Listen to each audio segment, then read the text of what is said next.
Hey guys, and welcome to the Illaoi Midlane guide. Now this is going to be basically the culmination of a lot of work, a lot of effort, a lot of time, and I hope that it will help anyone who wants to play Illaoi Mid out, anyone who's interested in the pick, or just wants to have a more in-depth look at the champion. Couple of things before we start. So we got my Discord, Baduke2001, if you want to message me about Illaoi, anything to do with the champ, about the guide, builds, items, whatever, I'm down. You can also join the Illaoi Mid's Discord, which is linked right there and in the description. And everyone there will give you a different perspective on the champion. And finally, Coach Curtis' YouTube channel and the MLA, the Midlane Academy, helped me so much improving as a player. Without them, this guide would not exist. So I highly suggest you check out his channel and maybe even join the Midlane Academy and let me know if you do. So moving on to the actual table of contents and the guide. So I'm going to be looking at basically all of this stuff today. And as I said, this is going to be a long video, a long guide. Feel free to look around. You don't need to watch it all in a row. You can kind of skip whenever you want. But it is in this order for a reason. So please keep that in mind. And I highly suggest you watch it through at least once, because we're going to cover pretty much everything from abilities, runes, matchups, how to play, how to learn, and some VOD reviews at the end. So starting off, who is this guide for? Well, for number one, it's for mid laners, people who already play mid, who are interested in picking up Illaoi as an off-meta pick, or like an off-meta champ, a niche, or even just adding it to their pool, because I think Illaoi can be blind picked or played in a lot of games. It's also relevant for Illaoi players, people who already have some champ mastery to some extent, looking for a new role to pilot her in, or a new perspective on the champion, so something they can explore, maybe deepen their understanding.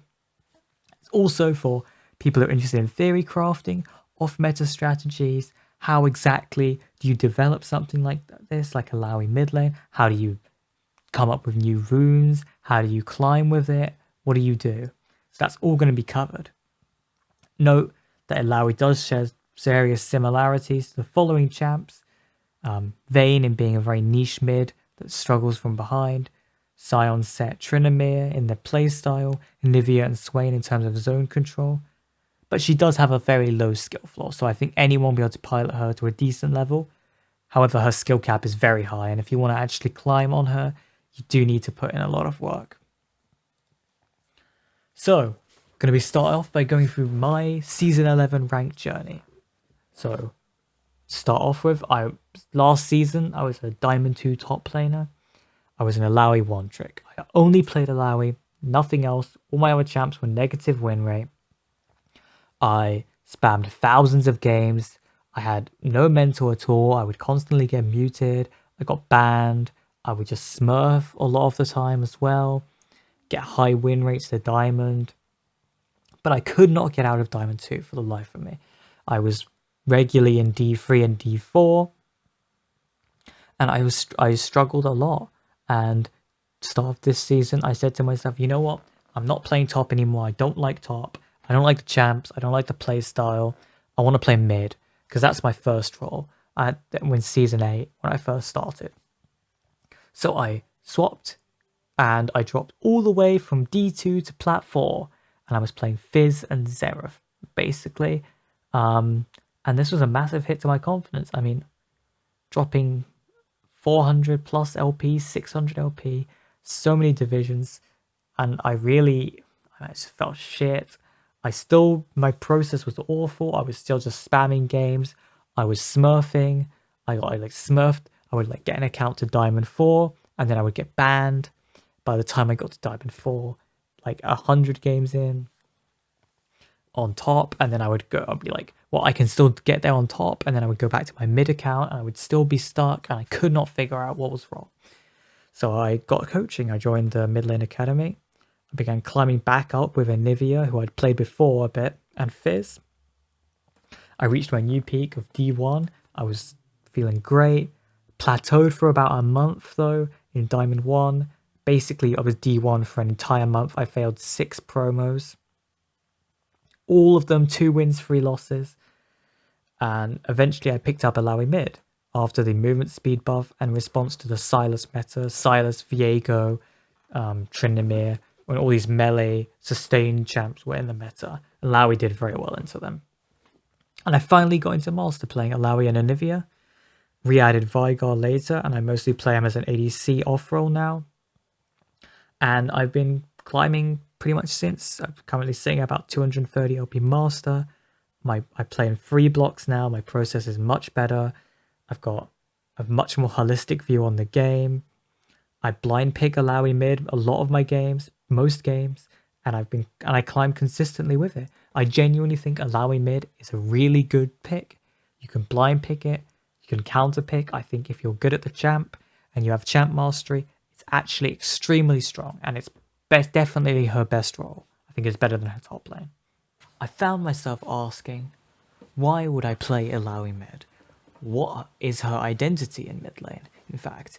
Because my original inspiration was from LS, and he just basically used it as a counter pick into melee matchups such as Sylas, Echo, GLACIAL, and the like. And so I asked myself, does she actually have a purpose in mid lane other than as a counter pick?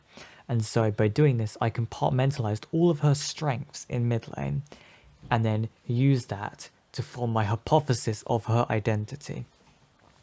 So we can go through all of the things that I've discovered about her after playing a lot of games. Number 1, she has good, consistent CS numbers. I always average high CS. I think it's very easy to farm very well on Illaoi Mid. You should always be reaching good CS numbers if you're playing a decent game. Even if you're dying a lot, you should still be having really good farm. And this is mainly because she has great wave clear, but also that she has ranged wave clear. She can clear in front of her with her Q and her W to some extent. And also that she can side lane very, very well, much better than most mids, which means that just in general, she's able to perform very well. Number 2, she has great sustain, with all of her abilities healing her whenever you hit. You can out-sustain a lot of people. A lot of other mids that don't have any kind of inbuilt sustain in their kits, they get hit by 1E, they're just 50% HP for the entire lane, and it feels awful to play. Number 3, incredible wave clear. She just has amazing wave clear. You should be maxing Q on Illaoi Mid. In most matchups, there's like a few melee ones you can max E, but if you max Q every lane, you have great wave clear. You can one-shot the backline with like one item. You basically have like better wave clear than an Echo. So imagine that you can just one-shot the wave with Q. Number 4, she has the very good matchups that were originally why LS started playing her, such as Sylas, Fizz, GLACIAL, and Echo, so she's a great counter pick into those. And number 5, and I think the best one actually, is the great tentacle placements in mid. You can always get a 4 tentacle setup, one on each like wall, one on each corner of the river entrance, and that allows you just to have such insane control of the lane. It's basically impossible to gank you once you get this set up, impossible to like trade onto you when you're in the middle of this setup. And it really reinforces her stand your ground mentality, where you're not supposed to be running away on Illaoi Mid. If they trade onto you, you stand there and you trade back. You do not run away. And I think that's one of the best parts about her. And so all of this led me to come to the conclusion that she's actually an isolated lane 1v1 lane bully, much as in Victor or Orianna or Syndra would be, and when they just harass you out of lane, build a CS lead, just choke you out of the game, prevent you from doing anything, and just win from your inaction, and then scale very well into the mid game with the advantage. If you're farming 10 CS a minute and you haven't died by like 14 minutes, you got 140 CS on Illaoi Mid into most games, you will be able to like just stomp the mid game fights, especially if you're able to pick up early objectives to your prio as well. So I would say that's the main thing. And 2 important points I would say for playing her. Number 1, don't give pressure. You do not want to be giving pressure unnecessarily on Illaoi Mid, otherwise the pick has no purpose. You cannot just sit back on her and farm up, do nothing. You're not going to get results that way. You need to balance a tightrope between too aggressive and too defensive. And also, don't play for other lanes. You don't really want to gank any lanes. You don't want to roam to other lanes. Your roams are awful. You can fight in river fights if it's around objectives and that you want the fight, but you don't really ever want to be going for ganks because it's very unlikely to succeed. Now, onto her weaknesses.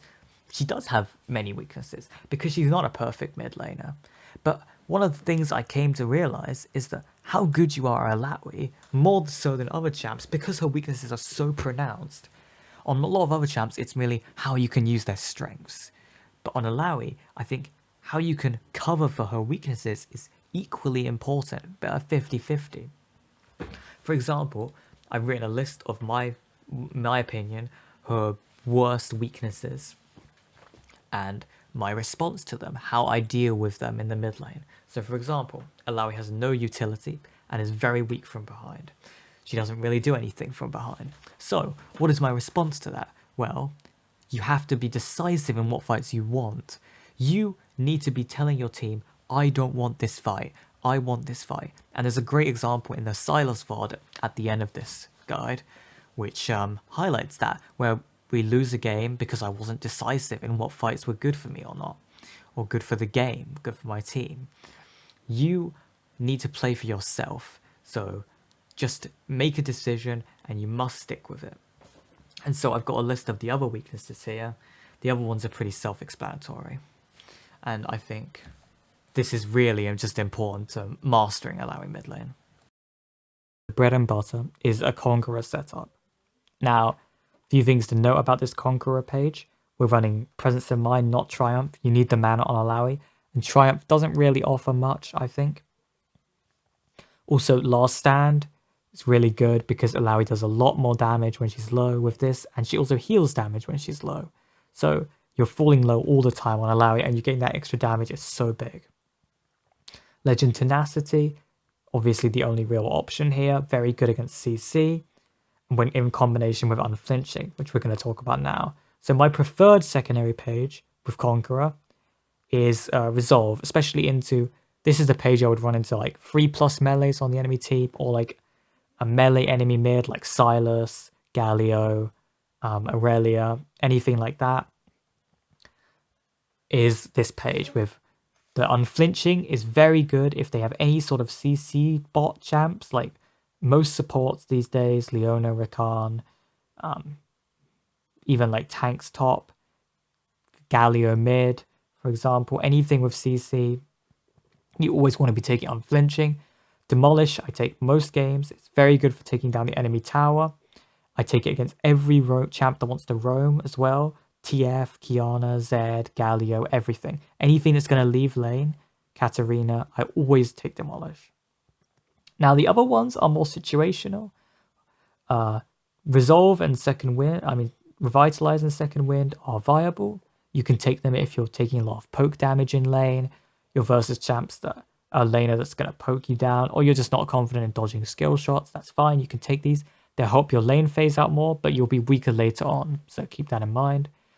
And if you want something that's going to make you stronger later on, but weaker in lane, you can go for Conditioning. The only problem with Conditioning I found is that Illaoi is really an early game champ, right? And mid game champ.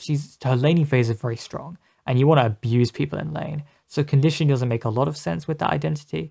It plays more into the mid game identity. So if you're taking Conditioning, you're really playing for mid game fights.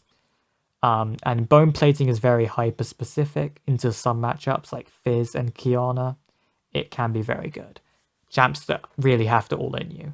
So you don't want to be taking it to like Zed or Talon or anything like that can just proc it with a W or a Q from range. Now there are alternative Conqueror setups that you can run. Really it's preference. If you're going to run these, you want to be taking Triumph instead of Presence of Mind because you have the mana from the secondary page. There's the Inspiration setup with Biscuits and TYT, Time Warp Tonic. Good if you're going to be heavy trading a lot in scrappy matchups like Sylas, for example, or Aurelia. There's also a Sorcery secondary page with Manaflow, which lets you start like D-Shield or D-Blade if you really want to. and Transcendence, which is good in the mid game. It gives him ability haste, which Illaoi is very good with. And keep in mind, rune setups do depend on the enemy champs, not just the laner. So if I'm into a Sylas, but they have 4 range champs, maybe I will run a anti-range setup, as opposed to an anti-melee Conq setup. So for those anti-range setups, first we have Glacial Augment, which is my favorite, I think, by far. In games where it's good, it's so good. And the reason this Runepage is so good is because when you W onto them, it procs the Glacial slow and then allows your tentacle to come down and hit them. And it's very hard for these champs to dodge the tentacle hit once they're slowed. Basically means you can just abuse them in lane completely. And also, it allows you to easily land your E once you've slowed them. So for runes, Boots is very good. I always take Boots unless it's AP mid jungle or AD mid jungle, because then you want to be rushing Mercs or Tabbies. For example, TF Elise. You rush Mercs, so you take the stopwatch. Biscuit's almost always the best, because with this page, you're going to be Wing on them a lot. You're going to be taking a lot of damage, heavy trades. You can run Futures Market if you want, but I really don't recommend it. Approach Velocity is an option. It's their Time Warp tonic. However, I think it's worse. It's better mid and late game, but as I said, with this rune page, you really want to abuse them in lane. So you don't want to be running Presence of Mind with this because you have the mana from Biscuits. So you're going Tenacity Last Stand, the only real option. Or you can run the same Resolve secondary as is in the Conqueror setup. Just depends on your preference. Champs this is good into, and I'll tell you why as well. TF, Vlad, Lissandra, Malzahar, all these champs share a common theme. They don't have great self-peel. Or very low self-peel. The Lissandra self-peel is not very good. You can just W onto her. Doesn't matter if you're rooted because the tentacles are already coming down. She can't get away from you without using her E. And if she uses her E every single time you W on her, you'll just win the lane. Malzahar, you can just W onto him when he walks up, because they're all quite short-ranged. And you can also E through his spell shield as well. Very good versus Malzahar. Vlad, it's like probably one of the best versus Vlad, because he's very short-ranged. The slow persists through his pool, and it's just very hard for him to get away from you if you W onto him. It's just a very good rune versus Vlad. TF also, gold card, you can buffer your abilities of gold card. For example, you can W onto him, he gold cards you, and then you E as the gold card's like coming out, and you'll get stunned, but you're in your animation anyway, so it doesn't matter. And then you'll just hard win the trade. TF doesn't have any reliable self-peel, and you have so much more move speed than these champs with the Time Warp tonic and the move speed buff. It's so impossible for them to tether you. They have to have like challenger tethering to tether you, because you have like 30 more move speed than them, and your W range is quite big. So for other anti-range setups, we've got Fleet, good into long-range poke champs where Glacial has no value, and champs that have very good self-peel like Aery and Syndra. You're never going to be able to get a Glacial proc on them because they'll just charm or E you away. You always want to be taking Resolve's secondary with these two, Vitalize Second Wind, because that just complements the strength of this page. And finally, we got the Summon Aery page, which is good versus sort of short-range champs that you can't really get any value from Glacial on. So you've got Glacial is good versus short-range champs that lack good self-peel, Fleet versus long-range champs, and Aery versus short-range champs that have good self-peel. So Victor, Ori with Phase Rush, Rise with Phase Rush and his root, GLACIAL with her W. Aery's good because it procs on all your abilities and you can proc it lots of times and get a ton of damage from it. You want to be taking Scorch to complement this. This is a lane dominant rune page. You're taking this to win the lane. Yeah, max Q, especially with this rune page, you always max Q. With the L1s, you can do E max in some situations. With this, it's always a Q max. And you always want to be looking for Qs on them, getting a ton of damage with the Aery, and poking them out of lane. And it really is a good rune page to dominate lane. So for summoner spells, pretty simple. TP versus mages, any champ without a lot of kill threat onto you. Aery, Victor, Syndra, Rise, Vel'Koz, anything like that. Always TP. Versus assassins, you have two options. Exhaust is the more consistent and reliable option because the slow is very good for keeping people trapped in your tentacles, so they can't dodge. And also the damage reduction means that they can't burst you down, so you're able to get on low HP for longer and sort of sustain more. So it's very good, exhaust. Barrier I would only take in very specific matchups where exhaust doesn't have much value because the enemy has a lot of way to disengage, like LeBlanc. If you exhaust the LeBlanc, she's just going to go back, so it doesn't have much value there. Barrier has a shorter cooldown and it's better early game. However, it does scale much worse than exhaust, so keep that in mind. Ignite is very specific, and I would not recommend taking Ignite. If you're really confident, you can bully a matchup. So like Kassadin, maybe Galio, Sylas, stuff like that. But you can go with exhaust or TP in those matchups and be fine. This is just a very situational pick. So for build paths, first we got the anti-melee setup. Usually run with a Conqueror page, but can be run with a Fleet or Aery page if the enemy laner is like an Aery, but they have 4 melee champs as well. So you could still run this. So you always start with C-Pot. Best starting item on Illaoi by far. Augments your playstyle of heavy trade early on and gives you a ton of mana and health sustain. You got the Kindle Gem, first item. Kindle Gem is insanely efficient on Illaoi. Gives HP, which stops her getting burst, and gives us that survivability in lane that she needs in mid, while also giving ability haste, which is exactly what she wants. And the reason you go Kindle Gem is just so much. It's better than Phage, even though it's like 400 gold cheaper. So you always want to back for Kindle Gem if possible. If you can't get Kindle Gem, I usually get a tier 1 boots and a cloth or like a null magic or like a longsword. Those are fine as well, but Kindle Gem is by far the best. So for first item, you have two options. You can either build the Kindle Gem into a Black Cleaver, which is the more situational option. I'd only do this if the enemy has a ton of armor stackers or your team's like full AD or something like that. You're versus like a Kassadin going Frozen Heart and like a Rammus, then Black Cleaver, yeah. Otherwise, you want to just sit on the Kindle Gem and build a Sterak's. Sterak's is by far the best item on Illaoi. It gives her everything she wants, and the Kindle Gem buffs the Sterak's shields and passive as well. This will make you insanely tanky.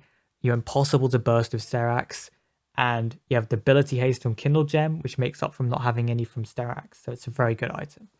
You can also go Gore Drinker. It's fine. I just don't like it that much. I think it's worse than the other options. But if you want to do it, you would just go Gore Drinker into Sterak's, into Black Cleaver, something like that. Pretty standard build. You can do that if you want. Never build Divine Sunderer in mid. You won't get any value out of it. It's just a useless item in mid, in my opinion. Outclassed by every other option. So after the Sterak's or Black Cleaver, you go Frostfire. The slow is really good for helping you land your abilities, keeping them trapped in your zone. Makes you super tanky. 2 items, you're really, really strong. You're basically stronger than any other 2-item champ. It's just insane, the power spike from this. And then 3 item, you build the either Sterak's or Black Cleaver that you didn't build before. Or you can go into a Gargoyles if you're not a damage carry. If you're just the front line for your team and you have a strong ADC, just build Gargoyles and front line for them. But if you need any damage, then you build the Gargoyles 4th. So after this slot, you go into the 4th item, you got the tank, you just go into tank, basically. So for your last 2 items, you always want to put a Gargoyles in, either as 5th or 6th, and then the other item will be a tank item of some kind. Anything else really fine, just depends on the game. Death's Dance is a situational pick. It's only good into heavy melee comps. So if the enemy has a ton of melee and a ton of AD, more importantly. If they're like 5 AD, 4 AD, you can consider Death's Dance. If they have 2 AP threats, I would say it's not worth it. Don't bother. If you're going to build it, I would build it probably after the Frostfire instead of the Black Cleaver or the Sterak's. So I'd go like Steeraxe, Frostfire, Death Stance. That would be a solid build. So for the anti-ranged or glacial setup, you want to be starting off with the same thing, Corrupting Pot into Kindle Gem. However, you're building it straight into a Stride Breaker. You can also pick up boots if you're not running magical footwear in between, like a Mercs or something. But other than that, you want to rush the Stride Breaker. Now, you have two options. Steeraxe is the standard option in if you're going to be team fighting, playing front to back with your team, 5v5, whatever. They have a lot of burst. It's always good.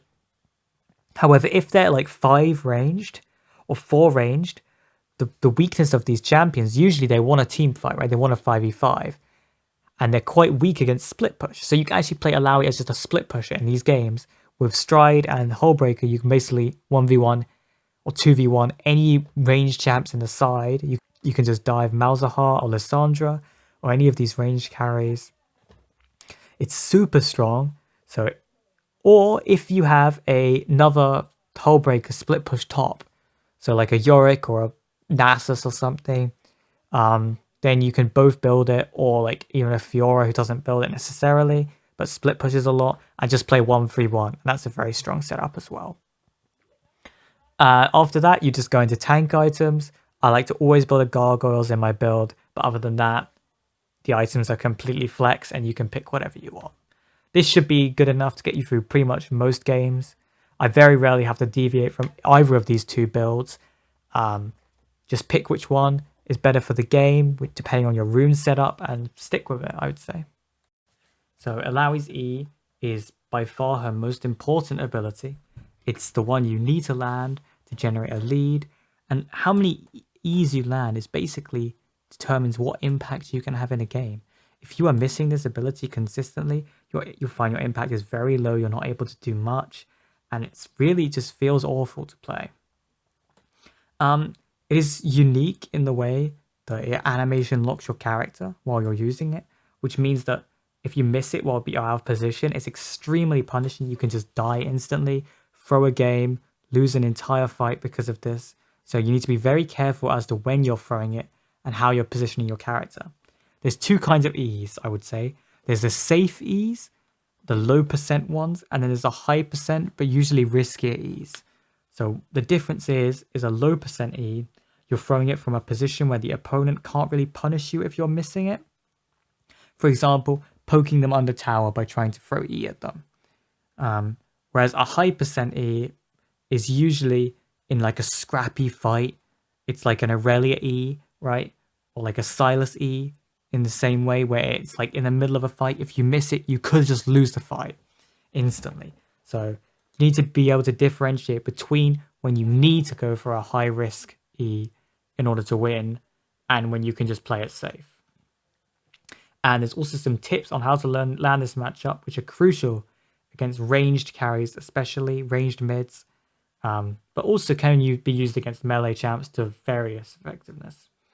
And I'm going to go through those in the next slide. So here we've got footage of a few different ways to land E, creatively or non-creatively. So the standard, which will be here, is you throw it, they walk up to try and trade with you or CS, or you throw an ability, you weave it through the minions or around the minions and you hit them.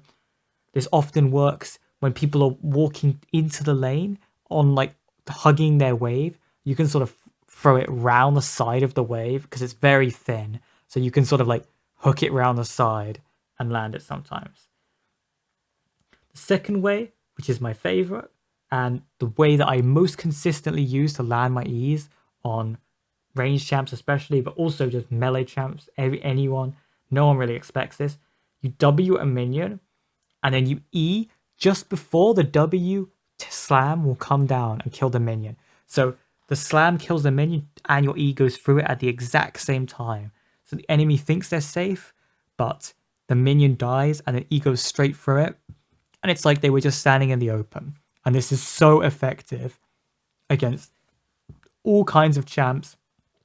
It's one of the best techniques. And if you can master this, your Illaoi mid lane will be so much stronger. The third way is to W onto them if they tether you incorrectly, or they use their peel like an Aery charm. If you W onto them, and then you E them in melee range straight after your W.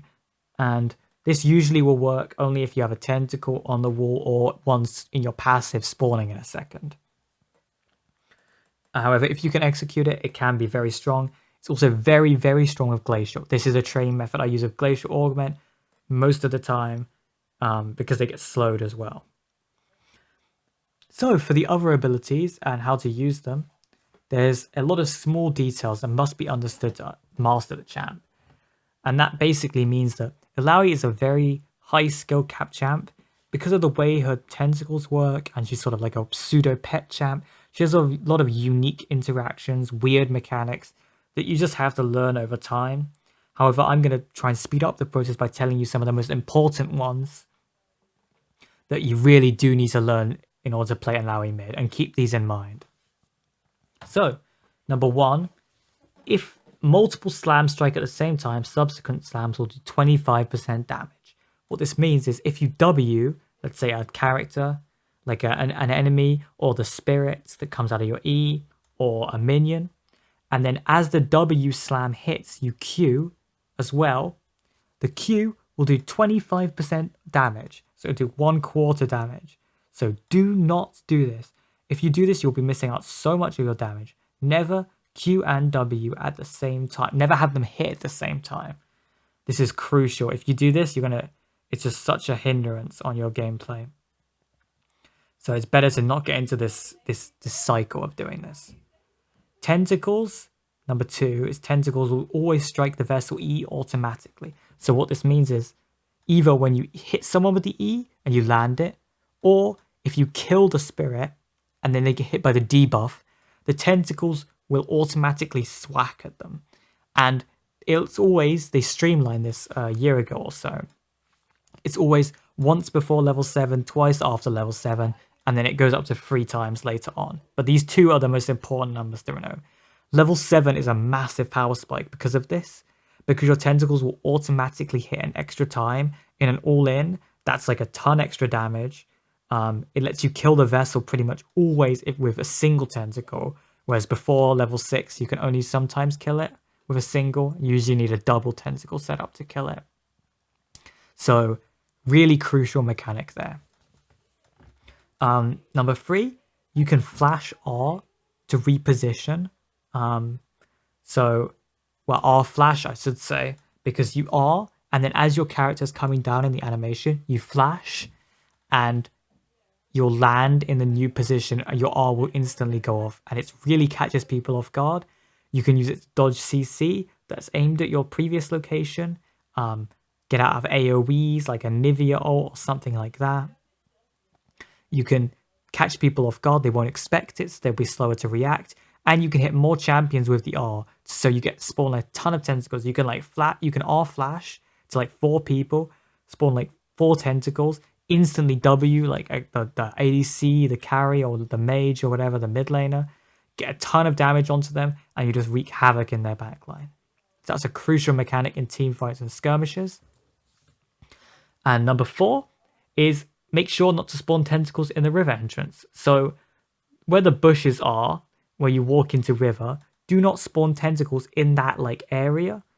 You don't want to spawn them on that wall. You only want to spawn them on the edges of the wall, because if you spawn them on that wall, they will block any tentacles from spawning either, into the river on the other end or in your lane. So you won't be able to have any tentacles in your lane if you're spawning them in the middle of the river. So please be mindful of that. Don't be walking down that path when you have a tentacle up on your passive and it hasn't spawned in lane yet, because it will spawn there and it will screw your lane. So those are just some of the tips that you're going to be learning on your Illaoi journey. You're going to pick up much more.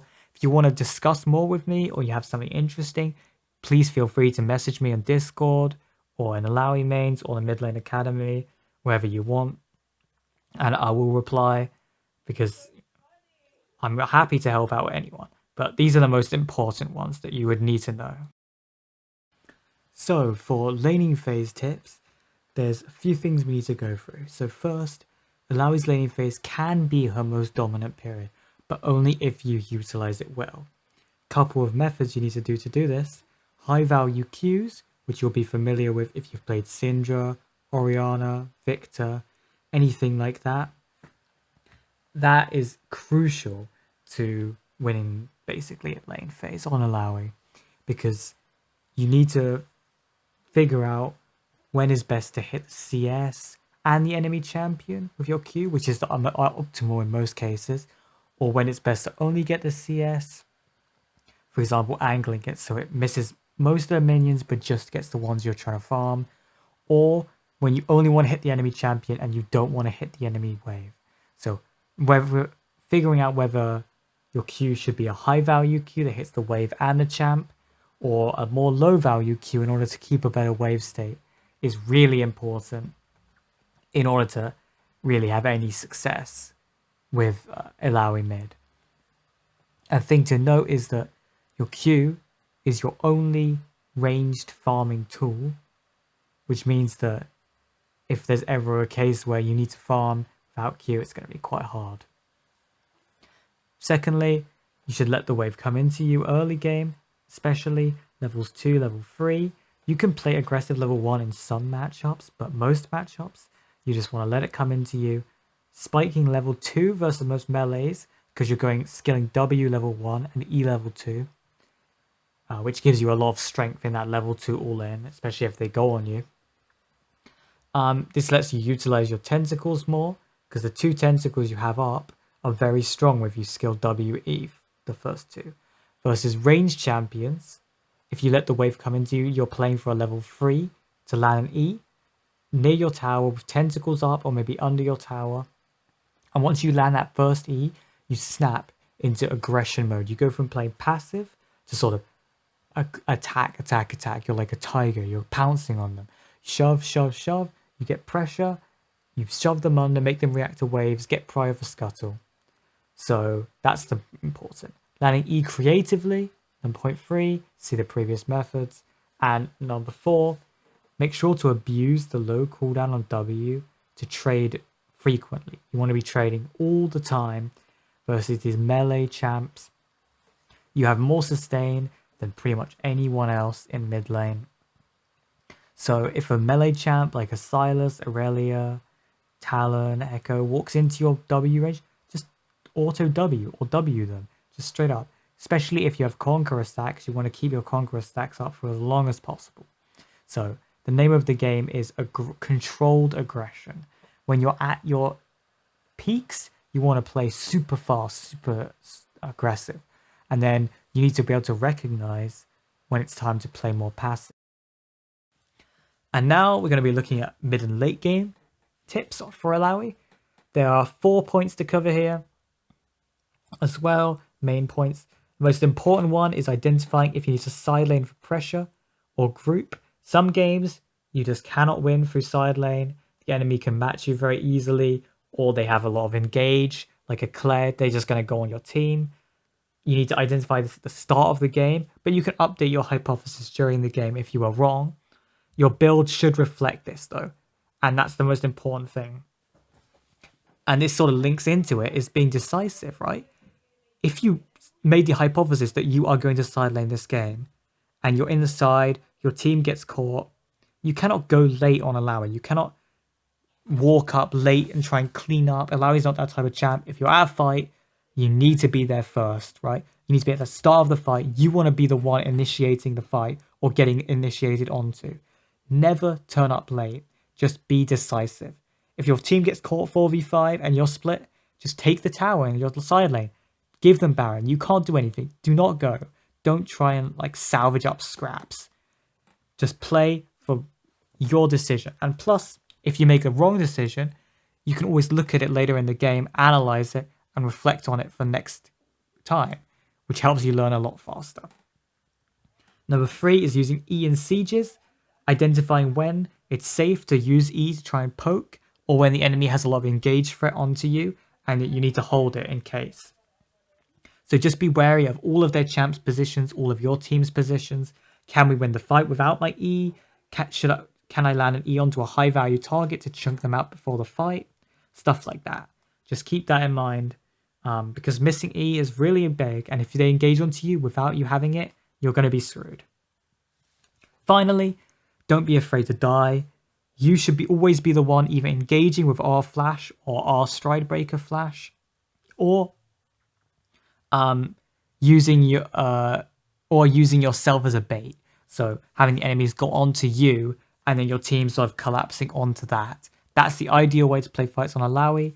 You don't want to have the fight be sort of scrappy. You want a front to back with you at the front in a choke point, the enemy team all coming into you. And you want to try and force that situation to happen as much as possible. So, for champs to look out for, outside of lane, you've got ranged supports with a lot of CC. Vel'Koz does a lot of true damage. You can't really itemize against it. The others will CC you. Ranged jungles are just a general pain in the ass. Graves' smokescreen is just so annoying and he's a ton of damage. True Grit makes him really unkillable, except if you're running the Glacial Stridebreaker setup to slow him. Kindred, same story, ton of damage, ton of mobility, really hard to deal with, unless you're running the Glacial Stridebreaker for the slow. For ADCs, the two tank shredders, Kog'Maw Vayne, obvious reasons, very hard to deal with. You need your team to basically answer them. And Jhin and Ezreal I find are very annoying. Unless you're running Glacial Stridebreaker, again, you have no chance of killing them. Too much damage, too long range. They can reposition, they're very fast, mobile. They just counter everything you want to do. Be very careful with these guys in the game. And if possible, ask your team to deal with them. Unless you're running a specific build to answer them. Because you really need to itemize very specifically to deal with these champs. For power spikes, Illaoi is pretty simple. She spikes super hard at 2 and 3 items, slowly falls off. So Corrupting Pot, say level 1 to 6 with Corrupting Pot, level 1 to 5, 4, before you get your item. You're pretty strong in lane. You can go head to head with a lot of mid laners. You can trade quite aggressively. Kindle Gem, massive spike. You're very strong once you have Kindle Gem. Sterak's Stridebreaker, even stronger. You're like one of the strongest champs in the game at one item. And if you get that item very well, note that if you farm badly, your power curve will look a lot different. If you fall behind the curve, it's very hard to do anything. So this is assuming that you're on curve, right? You're farming well, you're getting kills, you're not falling behind.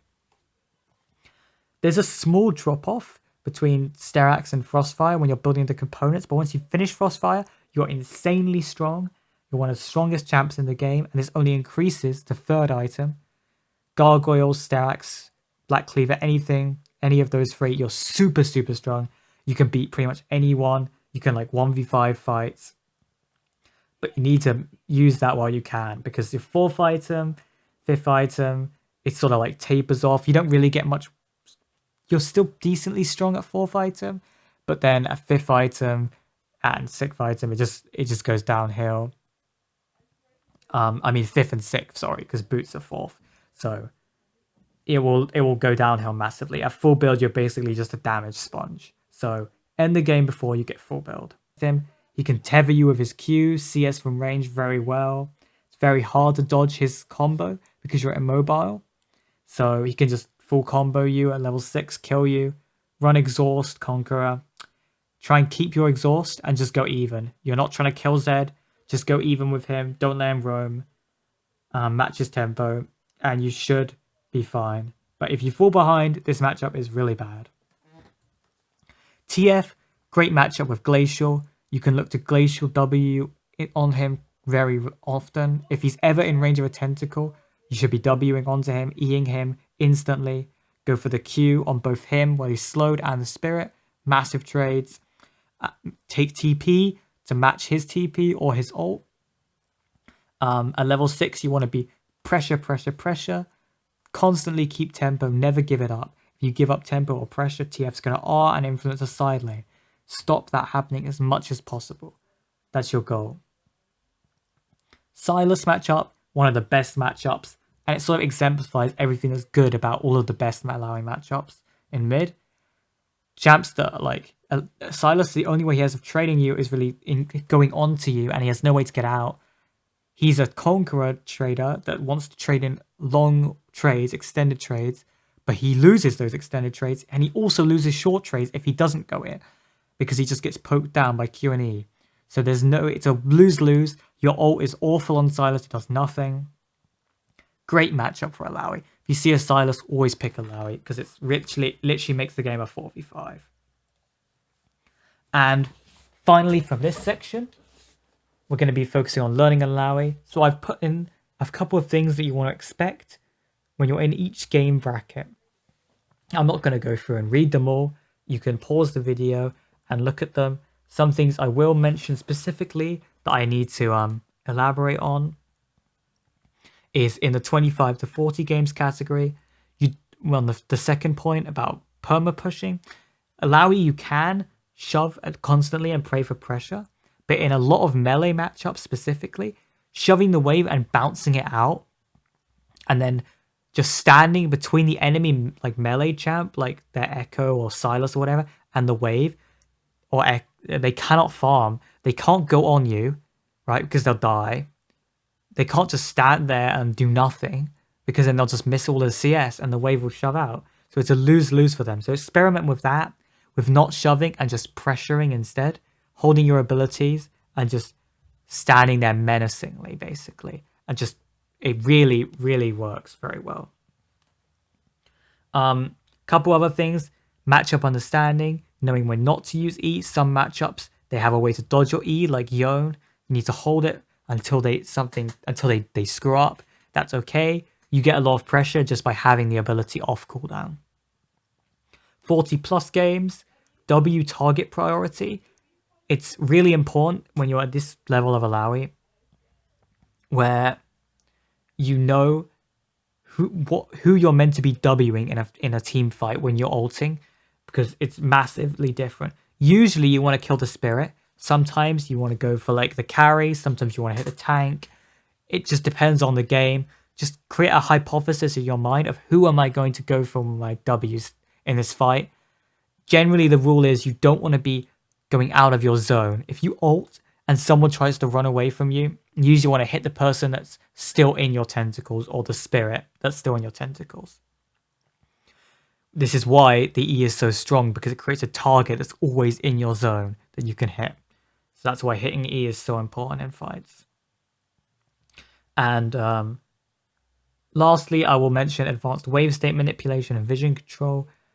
Just knowing, this is sort of like knowing when is it actually good to trade. If I even want to trade, because my abilities will kill the wave, hence pushing it may leave me in a bad situation. So do you even want to trade here? And vision control, deep wards obviously are really important, especially on a champ with so much wave clear, where you want to be pressuring. So vision, get control wards often. They're super valuable. And finally, playing fights out ahead of time in your head basically just means thinking about what the key abilities on the enemy team you need to play around. Are you going to flash R? Who are you going to try and go on? Who are you going to land E on? Do you need to land E on the Fed Vein to win the fight? Or can you go for the safe E onto a tank frontline? Those kind of things are really important.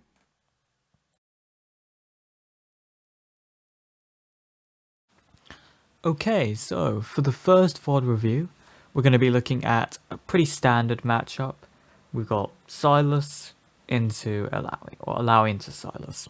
Now you can see, for my rune setup, I've opted in for the Conqueror page. Standard Conqueror page, my preferred one, with Resolve Secondary. Now it'd be good to ask yourself in this kind of situations, well, what secondary runes would I take in Resolve in this game? So you can assess the game state. So look at the enemy team.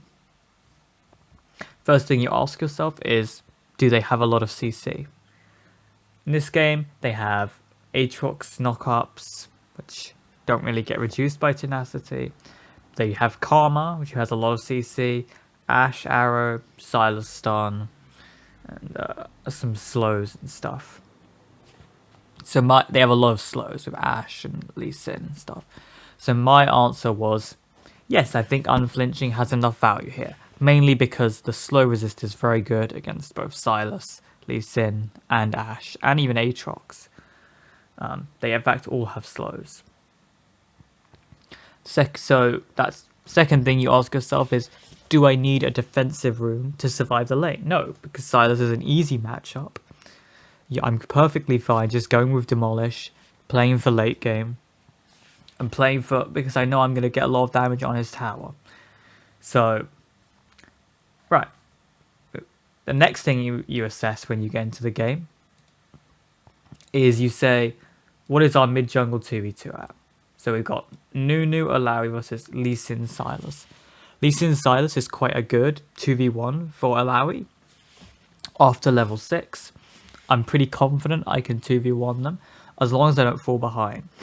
So my goal in this game is basically just to farm till level 6, pressure the Sylas, deny him as much CS as possible, get a gold lead, and then at level 6 use that to 2v1 if the Lee Sin ganks. If the Lee Sin doesn't gank, then I can look to solo kill Sylas from that point on. It's unlikely I'll get a pre-6 solo kill, but it is possible. Secondly, about the 2v2, so Nunu is not great in 2v2s, and we definitely lose the 2v2 if it's an extended fight. So my goal is basically just to get prio so Nunu can get a crab and Sylas cannot go to the fight. So with that going on, now you look at your other lanes. We've got Vayne top and Aatrox, a pretty snowball volatile matchup, and the enemy bot lane is relatively sort of standard. There's not much snowball there, but our bot lane, if they get ahead, they can also snowball. So really, we could be playing towards either lanes. So usually my default is I want to get Drakes early. So I'm usually going to be putting my vision down for the bot lane and playing towards the bot lane. Some games, if the bot lane falls behind, you want to do the same for the Rift Herald. So you put your vision, for example, up here, and you play for the Rift Herald. The way you do that is when you shove waves in, as you'll see in this VOD, you walk over with a tentacle stored up, put down your ward, put down the tentacle on the wall, like over here.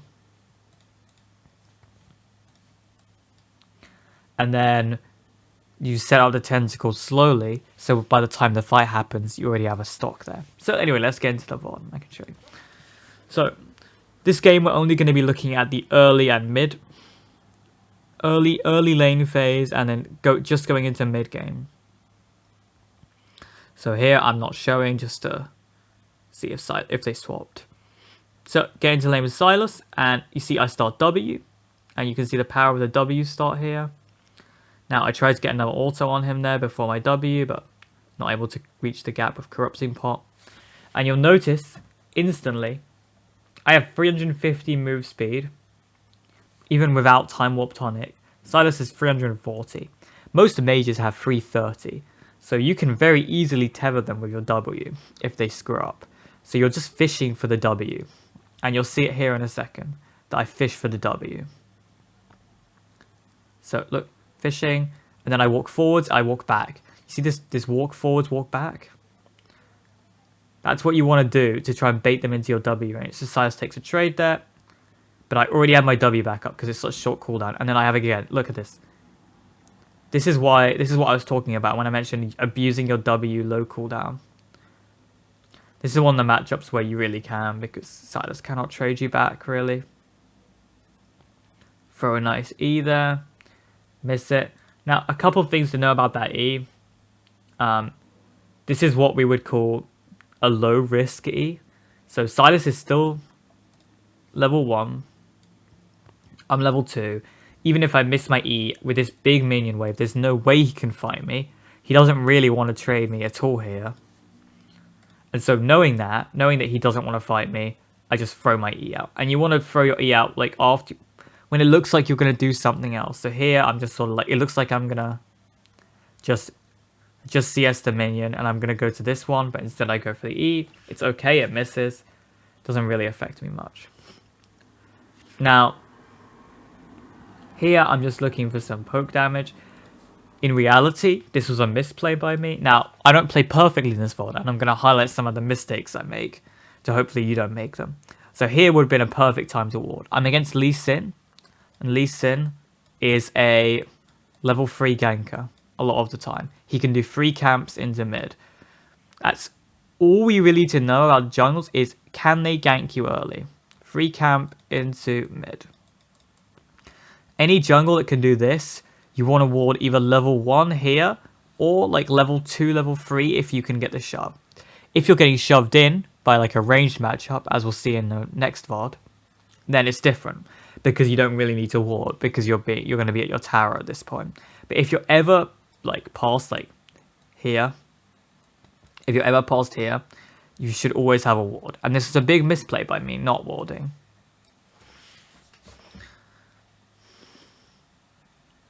Don't get too caught up in like poking on the tower. So there we go, throwing an E around the side of the minions so he doesn't think it will hit. So he doesn't use this thing to dodge it. Now I back off because I'm like, oh shit, Lee Sin could be coming. This ward is okay, but as I said, a ward here earlier would have been nice. At this point, it's too late for me to go ward there because I'd really just lose too much pressure. There you go. There's the QE combo, as mentioned in the landing E tips. So the way you do this one, it's pretty simple. 2 low health minions, throw Q, and then instantly E. See it? Bam. And it goes straight through, hits him, and he loses a ton of HP.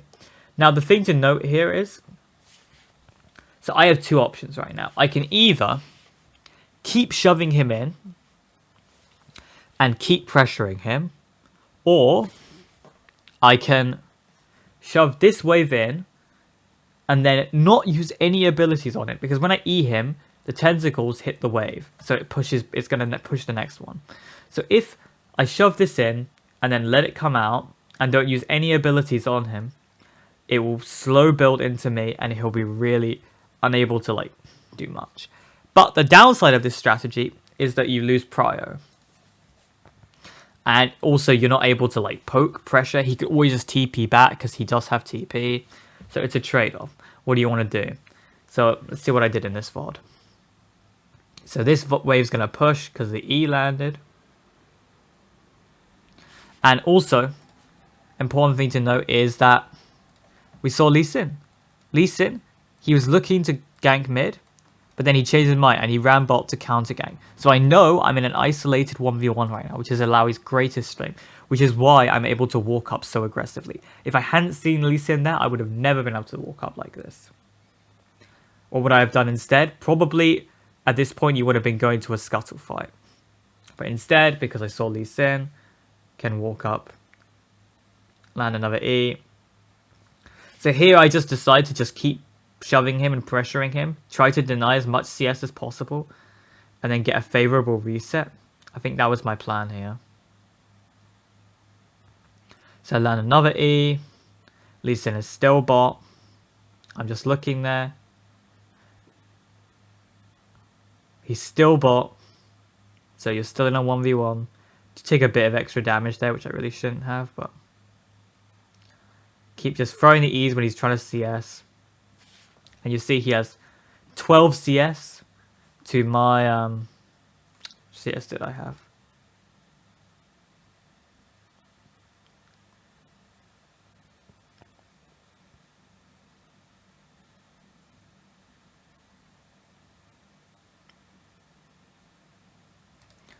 My 27. So I have a 15 CS lead already, and like only like 3 minutes into the game. Now there's like assistance pings going down on the blue, but I know that in this situation as Illaoi, there is no way that I can go to the blue to help. If Lee Sin is on the blue and I go there, I will just die. So instead, I just decide, okay, I'm going to shove this wave. It's a cannon wave, and then I'm going to reset. Unfortunately, Lee Sin does come in for a gank here. And I was greeting for the cannon, so I didn't quite see him. Missed my juke, and I'm forced to use my exhaust. Do land a nice E on the back end. You always want to do this if you can land an E on the back end of a jungle, because it reveals them, so it gives a lot of information. So here, for example, I could have more aggressively pinged this. Lee Sin is low. He's like half HP, it's like 40% HP. Vayne has like complete prio. I think Vayne could have gone in 4, but I don't think she really knew what I was pinging. So maybe I could have told her in like earlier. Anyway, buying an Executioner versus Sylas. You want to buy anti-heal. I think the correct purchase here would have been Kindle Gem, but the Executioner is fine as well. I think I would recommend you going Kindle Gem and then Executioner instead. But you can see I still have even despite getting ganked, I really shouldn't have had to blow my exhaust or lose the farm. But I'm still 11 CS ahead, so I've kept most of my CS lead. And I got Sylas's TP. On Illaoi, basically, your goal is just to not pre-6, not die. If you don't die before level 6, you're in such a good spot to win the game, in my experience. Now, obviously, you can bully people like I've done to this Sylas. It's not like I'm playing passive. When I say don't die, I don't mean stand at your tower and AFK farm. But what I am saying is that not dying should be your priority. If you have to choose between like over-pressuring and dying, but you still have a CS lead, then I would just not do that. Instead, just play more conservatively until you got a grasp of just how far you can push your limits. So, you can see already, I'm spam pinging the Drake. I have a Nunu. Nunu's very good at securing objectives, and I'm going to have permanent prio now. So I know we can always do this Drake. Because I'm level 6 now. So once again, landing a nice E. Make sure not to miss the cannon, so I Q through both. And here I'm going to go, look, here we go. This is exactly what I'm talking about. You walk down into the river, place down some vision. I'm going to wall the Drake so Lee Sin can't steal it because my bot lane doesn't have prio. So I want to be knowing if they're doing it or not. They could have theoretically walked up and done it here. Just walk back mid lane. Missed the QE combo. It's fine. Just trying to stand it in Sylas's face so he misses CS. That's my goal here, really. Now, not having a Kindle Gem does suck. I'm going to be honest. This was definitely a mistake for me to buy Executioners first. This game. You see here, I do the fucking W-E slam combo. So, wait till the W comes down. Let the spirit die to the second. So you can see now I'm level 7. The tentacles will also hit a second time. So instead of wasting my mana... hold on. Let me just get back to it. So you can see here, again, the combo. W and then E, and then it goes straight through. And you can see here, instead of wasting my mana, or like my damage to Q this, I let the tentacles hit it again, and that also heals you. Because remember, when the tentacles hit, they heal. So you get extra healing.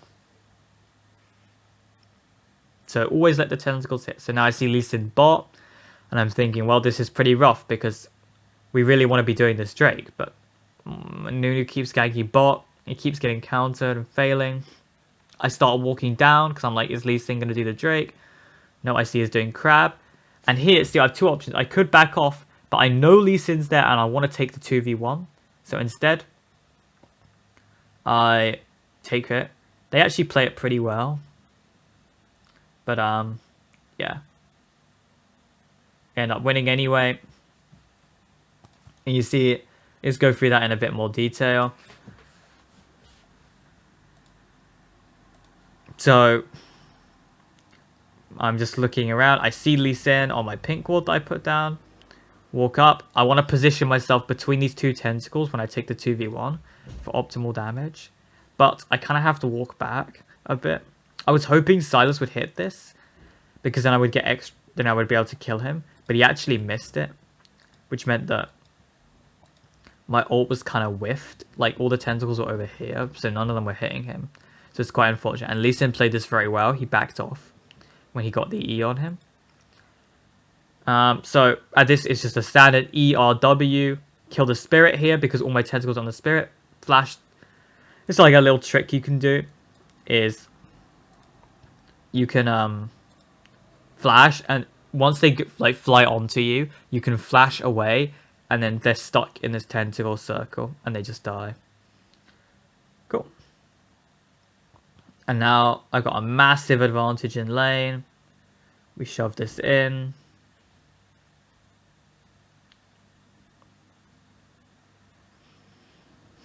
And I've got 71 CS. And I've got a kill and a shutdown. So I'm really strong. Skipping ahead. There's a small invade play.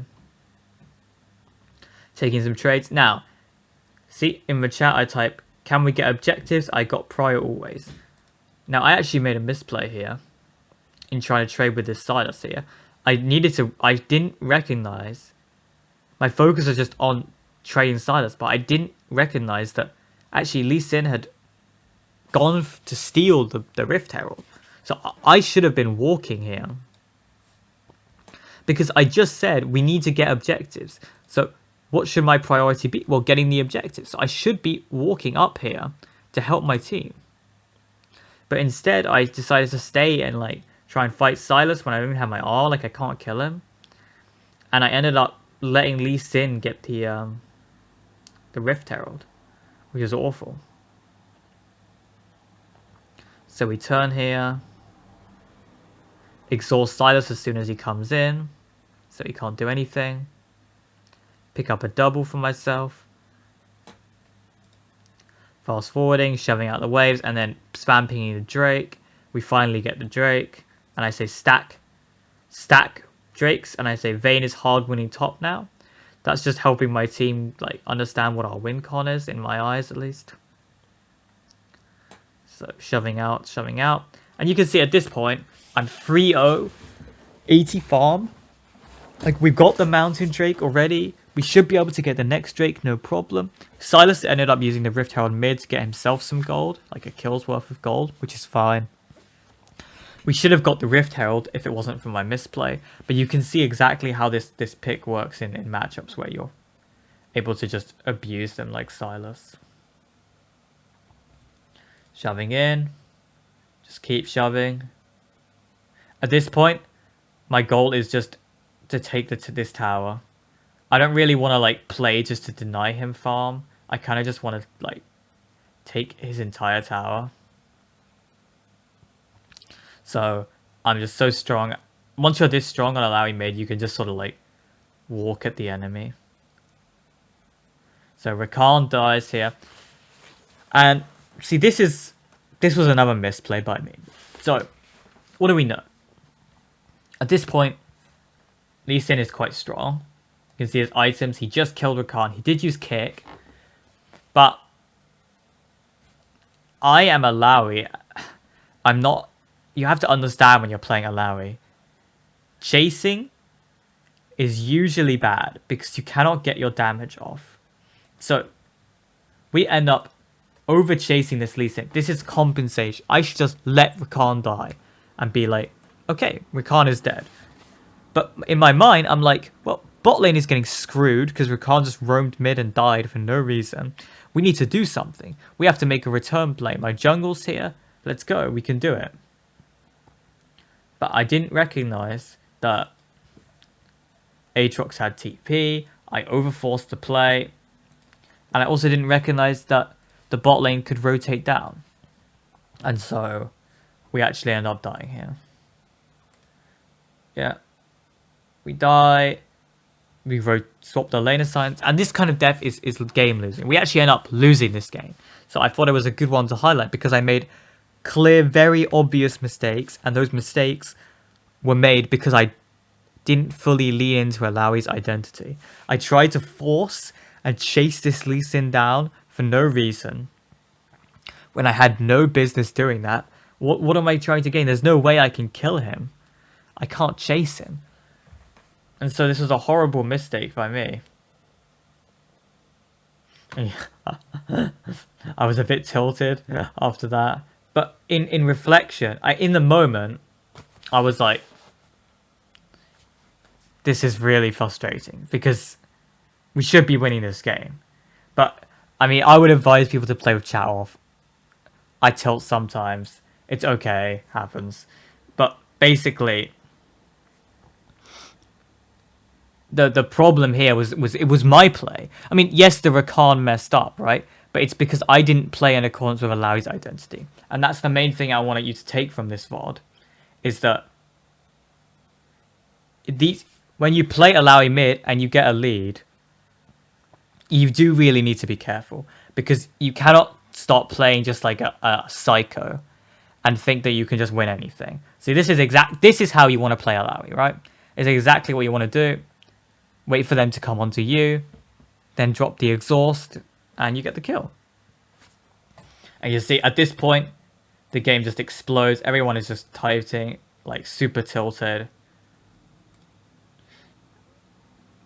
We move on. So we still do have a Drake win con. So at this point, I would still be looking to play for Drakes. I'm still quite strong. And I should be able to fight. So you see now what I do. So on Illaoi mid, you want to side lane as soon as possible. So we already swapped to the side, but now I'm going to stay in the side lane for an extended period of time. I think we pick up a double kill here on the bot lane with my Nunu who comes down. So I'm just pushing out. Picking up jungle camps whenever I can. And you can see I've got 165 farm, which is much more than the opponents. Just going for a fight here. And you can see I wait to art until my passive tentacle is spawned. This is quite important. Maybe not in this situation, but in a lot of situations. Because when you are, the tentacles take up space. It means that your passive tentacle cannot spawn anymore. So usually you would want to wait because it gives you an extra tentacle basically. So you see I have 3 now, otherwise I would have only had 2. And those 3 make the difference in picking up the Lee Sin probably. So get Lee Sin, I end up falling down on the back end. And yeah, we end up picking up the Drake. So we still have a solid win con.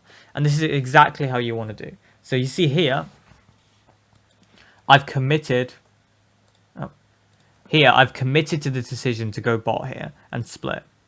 And I should have been pinging my team back. No, we don't want this fight. But I wasn't focused enough, right? And my team ended up dying. But it's too late for me to go at this point. I'm playing Illaoi. I cannot just walk to the fight. I have to stay here, right? I can't fight this. This is an awful fight for me. So I should have been more aggressively pinging it back. No, I don't want this. Do not dive this. I could just type something. Let me split, right? Just chill. But we end up dying and we lose the Baron from this. I end up getting the bot tower, but it's really small wins. And we actually end up losing this game, despite me having such a massive lead, because I didn't properly utilize it. So this will be a good VOD, I think, for both laning versus matchups where you can really abuse them, how to get as much CS lead, how to play around objectives. These are the most important. And also a bit about like warding and baiting fights. But it also shows how you can throw a game on Illaoi by not playing her to her strengths and which is basically I didn't go to the objective fight. I didn't ping my team back. So I wasn't decisive enough in what fights I wanted. And finally, basically, yeah. So not going to objective fights is the most important. Not pinging my team back and being decisive in what I want to do is probably the second most important. So I would say that these two are the best ways to throw. The other way you commonly can throw is if you overextend in a side lane. This doesn't happen to me too much. because I've played quite a lot of Illaoi. But if you're new to Illaoi and you've played other mids that don't really side lane for an extended period of time, you need to be very careful with pushing up while the enemy is on vision, which didn't really occur this game, but it can occur to you in your game. So I would be very careful with this one as well. So that's going to be all for this VOD, and I hope this helped you in playing Illaoi into melee matchups.